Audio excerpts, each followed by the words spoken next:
মেয়েটার মনে বড় আনন্দ, নিশ্চয়ই নবী ভালো একটা উপহার দেবে। উপহার পেতে কান্না ভালো লাগে। মেয়েটা অপেক্ষমান, বাবা কেন আসে না? বেলা পড়ে যায়, বাবা কেন আসে না? দূরে মরুভূমির মাঝে তাকিয়ে দেখি একটা মানুষ ক্লান্ত পরিশ্রান্ত হয়ে আগায় আসতেছে। বাড়িটা ছিল বিচ্ছিন্ন একটা জায়গায়। মেয়েটা যখন দেখলো, দূর থেকে বুঝলো আব্বা আসতেছে, মেয়েটা দিল দূর, মাঠের মাঝামাঝি চলে গেল, বাবাকে জড়িয়ে ধরলো, দেখে হাত খালি। বলে, বাবা আমার বিয়ে থেকে আমার নবীজি কোনো উপহার দেয় নাই, কিচ্ছু কি দেয় নাই আমার নবী? লোকটা কান্দে আর কয়, হবে তোর ভাগ্য বড় ভালো, তোর মতো আসমানের নিচে জমিনে আর আছে কিনা আমি জানি না, সবচেয়ে দামি উপহারটা তুই পেয়ে গেছস। আব্বা কই উপহার? লুঙ্গির খুঁট থেকে বের করলেন ছোট্ট একটা শিশি। যখন বের করার সাথে সাথে পুরো এলাকাটা সুগন্ধে ভরে গেল। মেয়েটা কয়, বাবা এটা কি? কয়টাই তোর বিয়েতে নবীর দেওয়া উপহার। নবী নিজের হাতে ঘাম বের করে তোর জন্য শিশিতে ভরে দিয়ে দিয়েছেন। মেয়েটা খাপ করে হাতে নিল, চোখে মুখে লাগালো, বুকে লাগালো, চিৎকার করে কয়, বাবা গোটা পৃথিবীটা যদি নবীজি আমারে দিত। একবার নবীজি বসে আছেন, এমন সময় একজন বেদুইন আরব, দূর মরুভূমির গ্রামের একটা আরব মুসলমান আসছে নবীর দরবারে। এসে বলতেছে, আসসালাতু ওয়াসসালামু আলাইকা ইয়া রাসূলুল্লাহ, আসসালাতু ওয়াসসালামু আলাইকা ইয়া হাবিবাল্লাহ।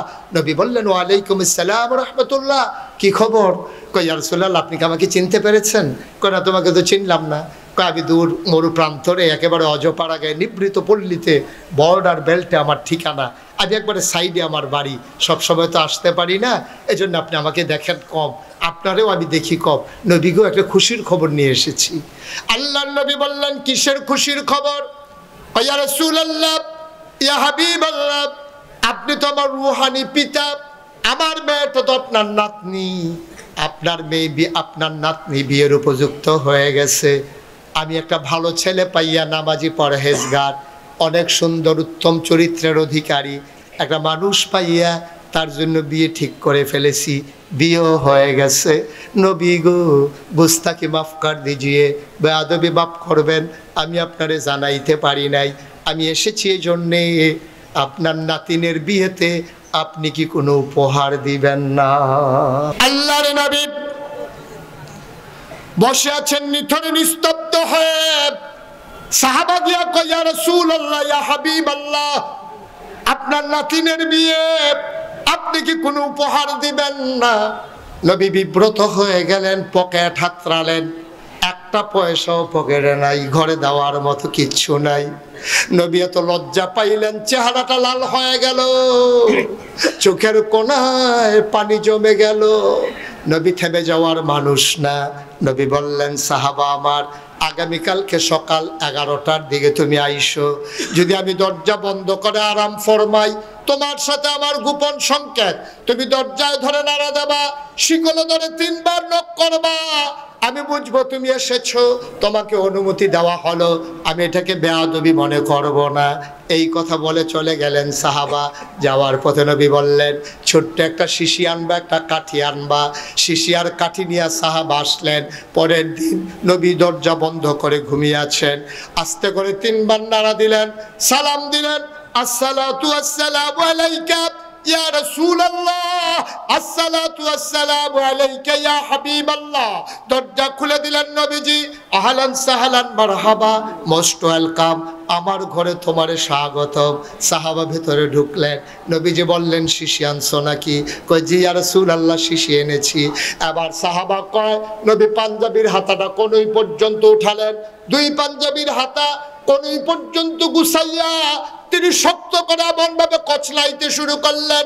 কচলাইতে কচলাইতে হাত 2টা গরম হয়ে গেল, পশমের গোড়ায় গোড়ায় ঘাম জমে গেল। আল্লাহ নবী বললেন, শিশি এনেছো নাকি? কয়, হ্যাঁ ইয়া রাসূলুল্লাহ এনেছি। এবার নবী হাতটা বাঁকা করলেন, বললেন, কনুর কাছে শিশিটা ধরো।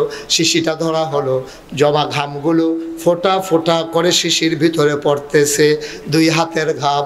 এবার 2 হাত অর্ধেক করে শিশিটা ভরে গেল। আল্লাহর নবী মুখটা বন্ধ করে কাঠিটা হাতে দিয়া ডাক দিয়া কয় সাহাবারে, ও সাহাবা, গরিব নবী তোমার ইচ্ছে করলেই একটা দাবি উপহার দিতে পারলাম না। এক বেলা খাইলে আরেক বেলায় চুলায় আগুন জ্বলে না, না পারলাম দিতে কানের দুল, না পারলে দিতাম একটা নাকের ফুল। এক বেলা খাইলে আরেক বেলা খাবার নাই, একদিন চুলায় আগুন জ্বললে 3 দিন চুলায় আগুন জ্বলে না। তোমার মেয়ের বিয়েতে খুব আশা ছিল বড় একটা উপহার দেব, কিন্তু দেব কেমনে গরিব নবী তোমার, দিতে পারলাম না একটা নাকের ফুল, 2টা কানের দুল, পারলাম না গলার মালা, হাতের বালা, বেনারসি কাঁথান, কোনো কিছুই তোমার মেয়েকে দেওয়া হলো না। ঘরে এসে তালাশ করলাম, বিয়েতে দেওয়ার মতো কি আছে তোমার মেয়ের জন্যে। অনেক তালাশ করার পরেও কোনো জিনিস পাই নাই। তোমারে কথা দিয়েছি উপহার দেব, বাবা কিচ্ছু দিতে পারলাম না। এই যে আমার গায়ের পসিনা, এই যে পসিনা মুবারক ঘাম, এটা তোমার শিশির ভিতরে দিলাম, মুখটা বন্ধ করে নিয়ে যাও। তোমার মেয়ের বিয়েতে আমি নবীর পক্ষ থেকে এইটাই উপহার।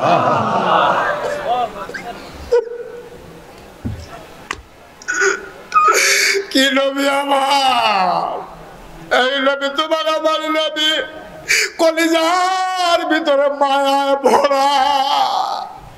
আল্লাহ কোরআনুল কারীমে কত সুন্দর করে ওয়াজ করে দিলেন, ফাবিমা রাহমাতিন মিনাল্লাহ, ফাবিমা রাহমাতিন মিনাল্লাহি লিনতা লাহুম ওয়ালাউ কুনতা ফাজ্জান গালিজাল কলব لانفضوا من حولك فاعف عنهم واستغفر لهم وشاورهم في الأمر فإذا عزمت فتوكل على الله إن الله يحب المتوكلين। কল যারা ভরা নবীর মায়া, দুনিয়ার মানুষের জন্য, সমস্ত প্রাণীর জন্য মায়ার মায়া। এই নবী বিয়েতে কিচ্ছু দিতে পারলেন না, নিজের গা থেকে ঘাম মুবারক বের করে 1 শিশি ঘাম ওই উবাদুইন আরবের হাতের ভিতরে দিয়ে কয়, এইটাই তোমার মেয়ের বিয়েতে উপহার। সাহাবা মাথা নিচু করে বাড়ির দিকে রওনা করলেন। মেয়েটা বাড়ির আঙ্গিনায় দাঁড়িয়ে আছে, নবী উপহার দেবে, বাবা নিয়ে আসবে। ছোট্ট মেয়ে, একেবারে কিশোরী মেয়ে, মেয়েটার মনে বড় আনন্দ, নিশ্চয়ই নবী ভালো একটা উপহার দেবে। উপহার পেতে কান্না ভালো লাগে। মেয়েটা অপেক্ষমান, বাবা কেন আসে না, বেলা পড়ে যায়, বাবা কেন আসে না। দূরে মরুভূমির মাঝে তাকিয়ে দেখি একটা মানুষ ক্লান্ত পরিশ্রান্ত হয়ে আগায় আসতেছে। বাড়িটা ছিল বিচ্ছিন্ন একটা জায়গায়। মেয়েটা যখন দেখলো, দূর থেকে বুঝলাম আসতেছে, মেয়েটা দিল দূর, মাঠের মাঝামাঝি চলে গেল, বাবাকে জড়িয়ে ধরলো, দেখে হাত খালি। বলে, বাবা আমার বিয়ে থেকে আমার নবীজি কোনো উপহার দেয় নাই, কিচ্ছু কি দেয় নাই আমার নবী। লোকটা কান্দে আর কয়, হবে তোর ভাগ্য বড় ভালো, তোর মতো আসমানের নিচে জমিনে আর আছে কিনা আমি জানি না, সবচেয়ে দামি উপহারটা তুই পেয়ে গেছস। আব্বা কই উপহার? লুঙ্গির খুঁট থেকে বের করলেন ছোট্ট একটা শিশি। যখন বের করার সাথে সাথে পুরো এলাকাটা সুগন্ধে ভরে গেল। মেয়েটা কয়, বাবা এটা কি? কয়টাই তোর বিয়েতে নবীর দেওয়া উপহার।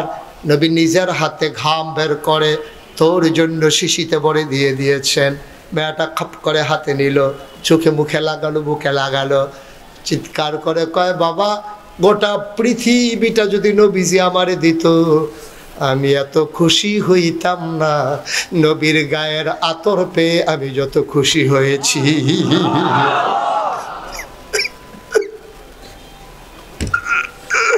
ও চান্দিনার মুসলমান,